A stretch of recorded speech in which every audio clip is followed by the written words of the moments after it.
Hello there. So, you want to know how you can simply go ahead and sign up into the Bank of America application on your mobile device?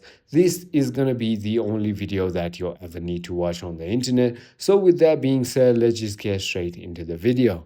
First things first, all you need to do is simply go ahead and open your App Store. And here is where you want to search of Bank of America, just like that. And once you've done that, simply go ahead and download the first application that you can see and simply go ahead and open it. Once you've done that, all you need to do in order for you to go ahead and sign up is click on Get Started.